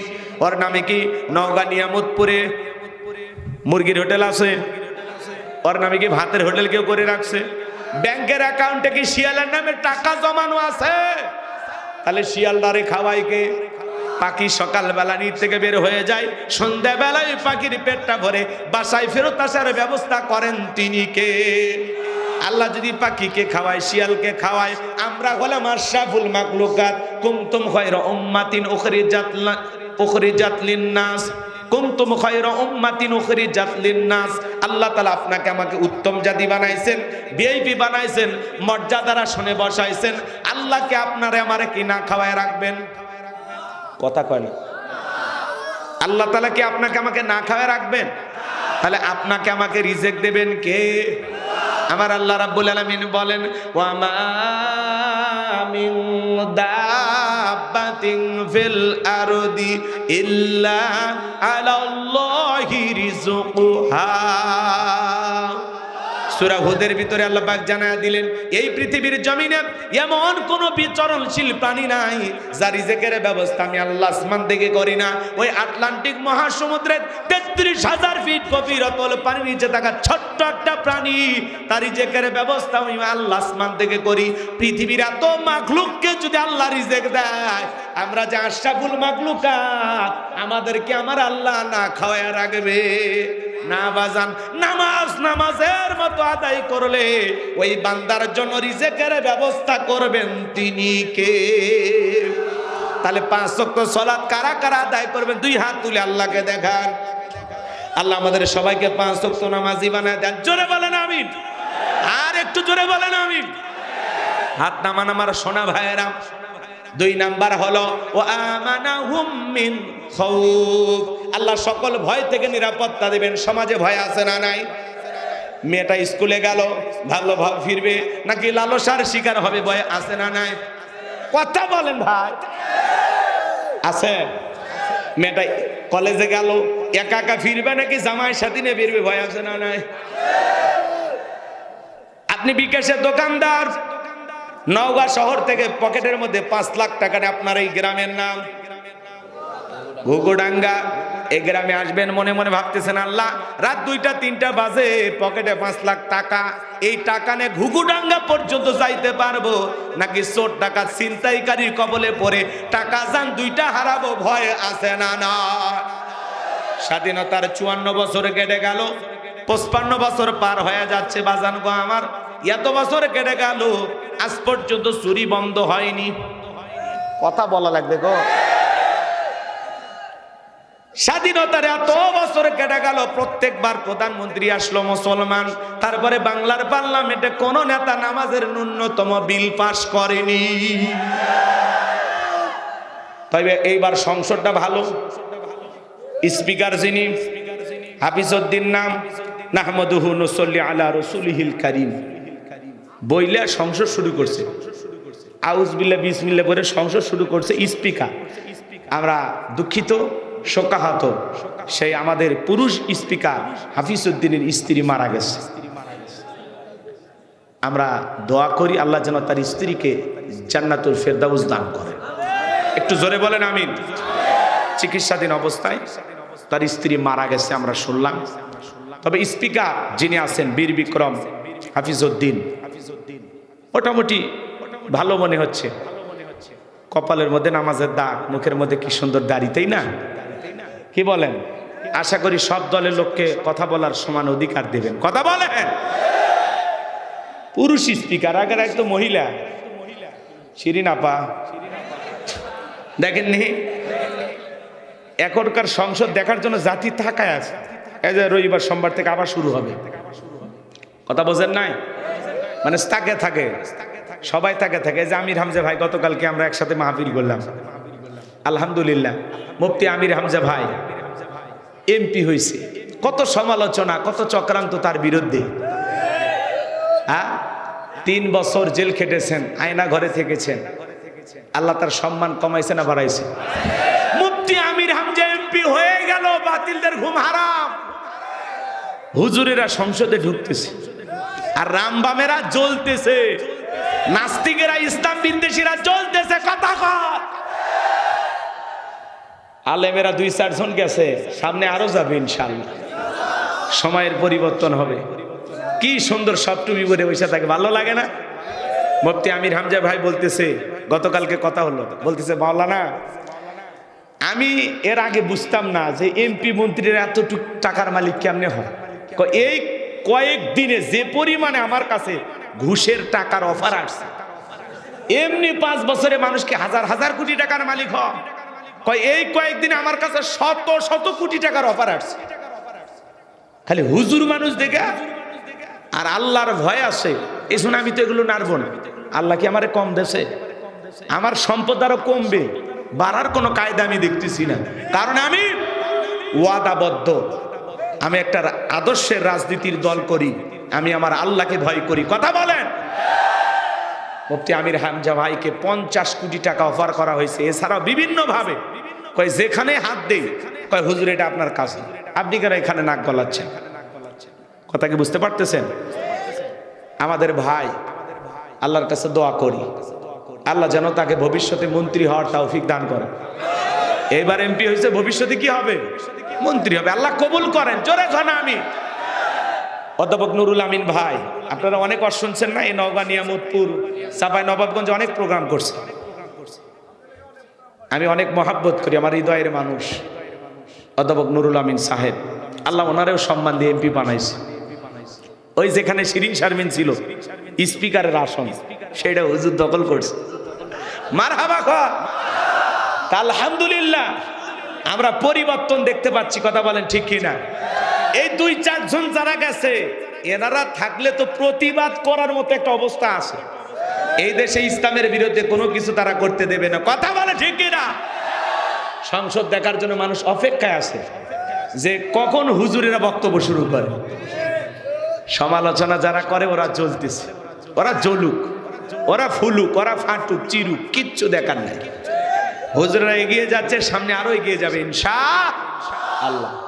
যতগুলো আলেম গেছে, আল্লাহ যেন সব আলেমের সম্মান আরো বাড়ায় দেন। একটু জোরে বলেন আমিন। রাগ করতেছেন? তাহলে সংসদে বিসমিল্লাহ শোনা যায়? হ্যাঁ, সবার মুখে আল্লাহর প্রশংসা শোনা যায়, বিসমিল্লাহ শোনা যায়। আবার দেখবেন কি সুন্দর, জহরের নামাজের সময় হলে বলে এখন জহরের নামাজের 20 মিনিট বিরতি, আজান হচ্ছে, থেমে যায়। কি সুন্দর, আমাদের দেখে ভালো লাগতেছে। আমার ভাইয়েরা, কষ্ট হচ্ছে নাকি আপনাদের? তাহলে আমি যে কথা বলতে চাচ্ছিলাম, যে যদি একবার নামাজের ন্যূনতম বিল বাংলার পার্লামেন্টে পাশ হয়, আমরা খুশি না বেজা? নামাজ কি মুসলমানদের জন্য না অমুসলিমদের জন্য? তাহলে শরিয়ার আইন যদি চালু হয়, এটা কার জন্য? মুসলমানের জন্য। কথা বলে ঠিক কিনা? স্বাধীনতার 54 বছর কেটে গেল, চুরি বন্ধ হয়নি, টেন্ডারবাজি, চাঁদাবাজি, খুন ধর্ষণ বন্ধ হয়নি। মনে রাখবেন, এই দেশে যদি চুরি বন্ধ করতে চান, লাগবে কার আইন? আজ থেকে 1500 বছর আগে আল্লাহ আইন দিয়েছেন, ওয়াসসারিকু ওয়াসসারিকাতু ফাকতাউ আইদিয়াহুমা জাযাআম বিমা কাসাবা নাকালাম মিনাল্লাহ। সূরা মায়দার 38 নম্বর আয়াতে আল্লাহ আইন দিয়েছেন, চোর পুরুষ হোক আর নারী হোক, আল্লাহর বিধান, আল্লাহর ফয়সালা। অপরাধ যদি প্রমাণিত হয়, চোরের হাত কেটে দাও। একটা চোরের হাত কেটে সোশ্যাল মিডিয়ার মাধ্যমে যদি আমরা ফালাও করে প্রচার করতে পারতাম, বাংলার পার্লামেন্টে আইন পাশ করা হয়েছে চুরি করলে চোরের হাত কেটে দেওয়া হবে। একটা চোরের হাত কেটে দেন, 24 ঘন্টায় বাংলাদেশে চুরি বন্ধ হবে। এত র‍্যাব, এত প্রশাসন, এত সেনাবাহিনী লাগবে না। আজকে দোকানে সিসি ক্যামেরা, বাসার ভিতরে সিসি ক্যামেরা, এর ভিতরে চুরি বন্ধ হয় না। কয়েকদিন আগে সিসি ক্যামেরায় দেখছেন এক চোর চুরি করতে গেছে, বিদ্যুতের বাতি অফ করতে গিয়ে কলিং বেলে চাপ দিছে। চোর ভাগ্যে মারছে দৌড়, যে চাপ দিছি কই রে। ও গেছে বিদ্যুতের সুইচ বন্ধ করতে, এদিক কলিং বেলে চাপ দিয়ে দিছে। কথা কয় না, কথা কয় না। দেখছেন সিসি ক্যামেরায়, দেখছেন এই সিসি ক্যামেরা থাকার কারণে সেদিন দেখছেন হাইরে এক দোকানদার একেবারে দোকানের ভিতর থেকে গেঞ্জি খুলে নিয়ে যাচ্ছে, কয় চাঁদা দিব না। যারা এই সমাজে চাঁদাবাজি খায় এরা হলো প্রতিবন্ধী। এরা কি? এরা হলো এই সমাজের প্রতিবন্ধী ভিক্ষুক। এদের রোজগার করার ক্ষমতা নাই, এরা প্রতিবন্ধী ভিক্ষুক। এজন্য বাজান, এদেশে চুরি বন্ধ করতে হলে লাগবে কার আইন? দেখতেছেন না, চোর চুরি করবে যা সিসি ক্যামেরা পর্যন্ত নিয়ে যাচ্ছে। তা আল্লাহর আইন চালু হলে এই সমাজ এগুলো থাকবে না। আর আমাদের সমাজে কেন নেতারা আল্লাহর আইন চালু করে না জানেন? কারণ নেতারা জানে, বিগত 16 বছরে দেখেছেন যারা ক্ষমতায় ছিল 11 লক্ষ কোটি টাকা দুর্নীতি করে বিদেশে পাচার করেছিল। কথা বলেন ঠিক কিনা? নেতা জানে যদি আল্লাহর আইন চালু করা হয় তাহলে বেগম পাড়া বানানো যাবে না, দেশের টাকা বিদেশে পাচার করা যাবে না। কথা বলেন ঠিক কিনা? ওই যে গ্রাম অঞ্চলে আঞ্চলিক ভাষা একটা কথা আছে, সরিষাই ভূত। নেতা আল্লাহর আইন চালু করে না, নেতা জানে যে পরিমাণে দুর্নীতি করে দেশের টাকা বিদেশে পাচার করি, প্রথম হাত নেতার কাটা যাবে। নেতা জানে আল্লাহর আইন চালু করলে দুর্নীতি করার কোনো লাইন ঘাট, পুরো লাইন ঘাট বন্ধ, মদ খাওয়া বন্ধ। কথা কয় না? বোতল খাওয়া হবে না, হোটেলে নারী নিয়ে ঘুমানো যাবে না, নেতারা নষ্টামি করার জায়গা থাকবে না। এই জন্যই রামবাম বলেন আর বেঈমানেরা বলেন, ওরা কখনো এই দেশে ইসলাম কায়েম হোক, আল্লাহর আইন চালু হোক, এটা ওরা চায় না। এখন আমি এই কথাগুলো বললে আপনারা কি রাগ করছেন? এজন্য হক কথা কইলে দোষ, রাগ করেন? এখন উচিত কথা যদি কই, পিঠের ওপর দেয়া যাবি মই। এ আনন্দে কিছু লোক কিনা খাবে বগুড়ার স্পেশাল দই। কথা বলেন ঠিক কিনা? যত দোষ নন্দ ঘোষ, সত্যটা বললে দোষ, করলে অন্যায়ের প্রতিবাদ, নামটা হবে তোমার মৌলবাদ, নামটা হবে তোমার জঙ্গিবাদ। এই জমিনে আল্লাহর আইন চালু হোক, কারা কারা চান হাত তুলে দেখাও। লিল্লাহি তাকবীর, লিল্লাহি তাকবীর। জমিন যার, আইন চলবে সে আল্লাহ। আল্লাহ যেন সেই দৃশ্য আমাদেরকে চর্ম চোখে দেখার সুযোগ করে দেয়। একটু জোরে বলেন আমিন। তাহলে চুরি বন্ধ হবে কার আইনে? ধর্ষণ বন্ধ হবে কার আইনে? হ্যাঁ, যতদিন পর্যন্ত এই জমিনে আল্লাহর আইন চালু না হবে ততদিন পর্যন্ত এই জমিনে চুরি, দুর্নীতি, টেন্ডারবাজি, চাঁদাবাজি, খুন, ধর্ষণ বন্ধ হবে। লেনিন কারমার্ক্সের গণতন্ত্র দিয়া আর ডক্টর কামালের তৈরি করা সংবিধান দিয়া সমাজে শান্তি প্রতিষ্ঠিত হবে না। কথা বলেন, শান্তি আছে? তেলের পাম্পে তেল নাই, জনগণের বিল নাই। তেলের পাম্পে তেল নাই, আমগো বিল নাই। কওয়ারও জায়গা নাই, সবারও কায়দা নাই। চারিদিকে শুনি শুধুই নাই রে, কিছু নাই রে। ও দেশের ভাই রে, বল না কোথায় যাই রে, একটু শান্তি বলো কোথায় গেলে পাই রে। তেলের পাম্পে মোটর সাইকেল গাড়ির সিরিয়াল, আর নেতা বলতেছে পর্যাপ্ত পরিমাণে তেল আছে। আবার অনেকে বলতেছে তেল নাকি জনগণ বাড়ি বাড়িতে ড্রামে ভরে রাখতেছে। হাই রে, কত বাহানা আর কত কথা। এই বিদ্যুৎ মন্ত্রী যিনি হয়েছে, উনি গত এই যে 26শে মার্চ স্বাধীনতা দিবস, উনি বলেছেন যে এই দেশকে ধর্মভিত্তিক রাষ্ট্র গঠনের জন্য মুক্তিযোদ্ধা করা হয়নি। কি করার জন্য করা হয়েছে? দেখেন এই সমস্ত মন্ত্রীরা যে কথা বলে দেখে কি বোঝা যায় এরা ইসলামের বন্ধু না শত্রু? ধর্মভিত্তিক রাষ্ট্র গঠনের জন্য এই দেশে মুক্তিযুদ্ধ করা হয়নি। শুধু ইসলাম ধর্মের কথা বলা হচ্ছে না, সব ধর্মের কথাই বলা হচ্ছে। তাহলে একটা দেশে একটা রাষ্ট্রে যদি ধর্ম না চলে চলবেটা কি? মানুষ তো ধর্মের অনুসরণ অনুযায়ী চলবে। কথা বলেন না কেন? ওরা পরিষ্কার ডাইরেক্ট বলতে পারে না যে এই দেশে ইসলাম প্রতিষ্ঠিত করার জন্য মুক্তিযুদ্ধ করা হয়নি, এই কথা স্পষ্ট বলতে পারে না। খালি অ্যাঙ্গেলে অ্যাঙ্গেলে মার দিয়ে যায়, আর ওনাদের অ্যাঙ্গেল আমরা বুঝি। কথা বলেন ঠিক কি না? এই জন্য মন্ত্রী কেবল মন্ত্রী সাহেব বিদ্যুৎ মন্ত্রী হয়েছেন, সময় মতো বিদ্যুৎ দেন, সময় মতো জনগণকে পেট্রোল দেন, অকটেনের কথা চিন্তা করেন। ধর্ম নিয়ে তো নাক গলানোর দরকার নাই। এই কথা বল, জনগণক তেল দেওয়ার নাম নেই, ধর্ম নিয়ে আলোচনা হচ্ছে। আপনি ধর্মমন্ত্রী হলেন না, তাহলে তো ভালোই তো, আপনার ওয়াজই আমরা শুনতাম। বিদ্যুৎ মন্ত্রী ধর্মের ওয়াজ করলে হবে না, যারে যে মন্ত্রণালয়ের দায়িত্ব দেওয়া হয়েছে সেই দায়িত্ব পালন করেন। কথা বলে ঠিক না? বলতে পারেন দেশে তেলের সংকট আছে, এটা লজ্জা নাই, সত্যটা প্রকাশ করেন। ওই আগের মন্ত্রীদের মতো খালি চাপা দিয়ে দেশ চালালে হবে না, সত্য বলতে হবে যে ভাই যুদ্ধ সমস্যা, দেশে তেলের সংকট আছে, আপনারা একটু বুঝে শুনে চলেন, আমরা হিসাব করে চলব। আবার অনেক এক মন্ত্রী বলতেছে 1-2 মাস হেঁটে হেঁটে চলেন, তাতে শরীর সুস্থ থাকে। অথচ উনি হলো সড়ক পরিবহন মন্ত্রী, আর উনি স্বাস্থ্যমন্ত্রীর পরামর্শ দিচ্ছেন। যেই মন্ত্রী মন্ত্রণালয়ের দায়িত্ব সেইটা নিয়ে নাক না গলাইয়া অন্য আর একটা মন্ত্রণালয়ে নাক গলাইতেছে। তার মানে এদের কথাবার্তার সাইজ দেখে মনে হচ্ছে এরা একটা মন্ত্রণালয় পায় খুশি হয়নি, এদের এক একজনা 8-10টা করে দেওয়া লাগতো। সড়ক পরিবহন মন্ত্রী এই কথা বলবে যে স্বাস্থ্যের জন্য ভালো, এটা স্বাস্থ্যমন্ত্রী বলবে যে হাঁটাহাঁটি করলে স্বাস্থ্যের জন্য ভালো। রাগ করতেছেন বাজান?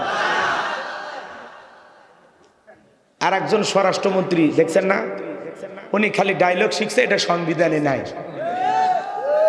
এ আইন নাই, এই নাই, এটা তো কবে আইন মন্ত্রী। তা আপনি কোন কে এ কথা বল না কেন? আবার এটাও লেখা হচ্ছে যে জনাব তারেক রহমান প্রধানমন্ত্রী অনুপস্থিত থাকাকালীন এই স্বরাষ্ট্রমন্ত্রী হলো প্রধানমন্ত্রীর কাজগুলো চালিয়ে নিল। কি শুনছেন জীবনে? বাপরে বাপ, নতুন দেশ, নতুন নির্বাচন, নতুন সরকার, নতুন ইতিহাস। জাতির কপালে সামনে যে কি আছে আল্লাহ ছাড়া কেউ জানে না। অতএব দয়া করে একটু দেশটাকে আপনারা কন্ট্রোল করেন, জনগণকে আর ভোগান্তির শিকার দিই না। মোটর সাইকেল নিয়ে যায় পাম্পে তেলের জন্য জনগণ ঘুমাচ্ছে, আর আপনারা তামাশা করেন। কথা কয় না কে?